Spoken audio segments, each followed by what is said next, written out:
Assalamualaikum warahmatullahi wabarakatuh. Perkenalkan, nama saya Muhammad Raffi Nugraha dengan nomor BP 1911523007, mahasiswa dari jurusan Sistem Informasi Universitas Andalas.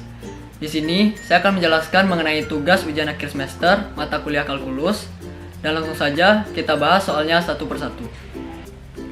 Soal nomor 1. Pada soal nomor 1, jelaskan untuk apa kita mempelajari integral. Untuk apa kita mempelajari integral? Karena konsep integral dapat diaplikasikan ke dalam banyak hal dan dapat digunakan untuk banyak persoalan dari yang sederhana hingga aplikasi perhitungan yang sangat kompleks. Tidak mengherankan karena integral tersebut memang diciptakan untuk keperluan itu. Banyak sekali kegunaan integral dalam kehidupan sehari-hari, seperti diantaranya menentukan luas suatu bidang, menentukan volume benda putar, menentukan panjang busur, dan lain sebagainya.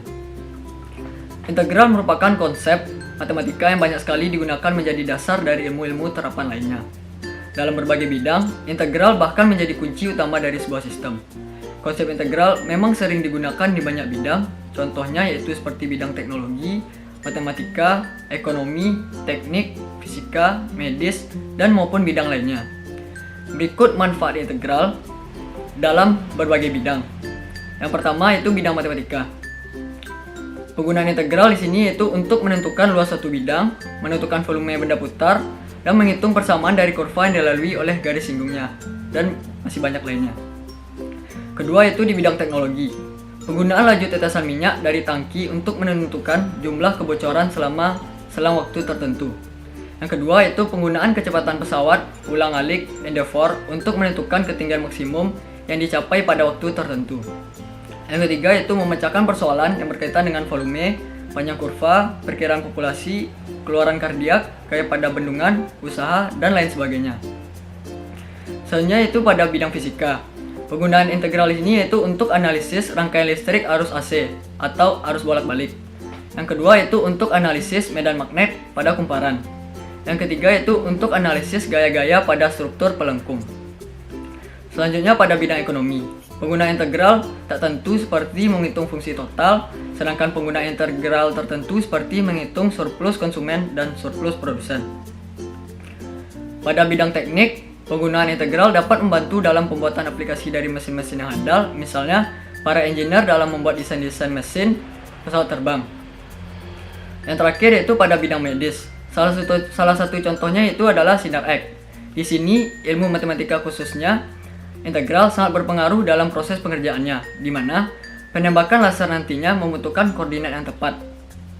Pada integral dibahas volume benda putar dengan metode cakram, cincin, dan lain-lain. Dengan begini, dapat mengukur volume tumor jikalau pasca penembakan laser volume menurun, maka proses operasi berhasil. Soal nomor 2. Pada soal nomor 2, misalkan laju konsumsi minyak dalam barel per tahun di Amerika dari tahun 1973 sampai dengan 2003 adalah seperti yang dapat dilihat pada gambar di bawah ini. Kira-kira berapa barel minyak yang dikonsumsi antara tahun 1990 sampai dengan 2000? Jelaskan proses perhitungan tersebut dengan menggunakan integral tentu. Salah satu bentuk integral tentu yang akan kita pakai yaitu adalah integral Riemann, yang mana integral Riemann digunakan untuk mencari integral tentu dengan fungsi yang bernilai real. Dapat dilihat pada gambar, terdapat rentang 10 tahun antara tahun 1990 hingga tahun 2000, sehingga didapatkan N-nya sama dengan 10. Dan untuk di setiap tahunnya, kita misalkan dengan X yang bernilai mulai dari 0 hingga ke N. Dan pada tahun 1990, kita misalkan X bernilai sama dengan 0 dan juga merupakan batas awalnya atau dinamakan dengan A. Dan untuk tahun 2000, kita misalkan X sama dengan 10 dan juga merupakan batas akhirnya kita lambangkan dengan B. Dan untuk rumus integral Riemann yaitu sigma I sama dengan 1 hingga N pada fungsi XI dikalikan dengan delta XI. Karena N-nya telah kita ketahui yaitu adalah 10, kita masukkan sigma I sama dengan 1 hingga 10 pada fungsi XI dikalikan delta XI. Untuk mencari delta XI yaitu dengan cara batas akhir dikurang batas awal per N, yang mana batas akhirnya bernilai 10 dan batas awalnya bernilai 0, sehingga didapatkan delta XI-nya yaitu adalah 1. Kemudian masuk ke penyelesaiannya menjadi fx1 tambah fx2 tambah fx3 hingga tambah fx10 dikalikan dengan delta x. Selanjutnya, kita aproksimasikan setiap nilai fungsi x-nya dan kemudian dikalikan dengan 1, sehingga didapatkan jumlah barel minyak rentang tahun 1990 hingga tahun 2000, yaitu sekitar 67.000 barel minyak. Soal nomor 3. Pada soal nomor 3, jelaskan konsep galat dan kenapa kita harus menghitung galat. Jelaskan dengan salah satu contoh. Galat atau biasa disebut error adalah selisih yang ditimbulkan antara nilai analitik atau nilai sebenarnya dengan nilai yang dihasilkan dengan metode numerik atau nilai ampiran. Dalam metode numerik, hasil yang diperoleh bukanlah hasil yang sama persis dengan nilai sejatinya atau nilai sebenarnya. Akan selalu ada selisih karena hasil yang dapat dengan metode numerik merupakan hasil yang diperoleh dengan proses iterasi atau looping untuk menghampiri nilai sebenarnya. Galat dapat berfungsi untuk menunjukkan efisiensi dari satu jenis percobaan atau penelitian ke penelitian yang lainnya. Di sini terdapat persamaan galat, yaitu galat sama dengan nilai sebenarnya dikurang nilai ampirannya. Kita ambil saja contoh, misalnya kita menghitung sebuah panjang bidang dan kita mendapatkan panjang bidangnya itu adalah 49 cm, sedangkan nilai sebenarnya panjang bidang tersebut itu adalah 50 cm.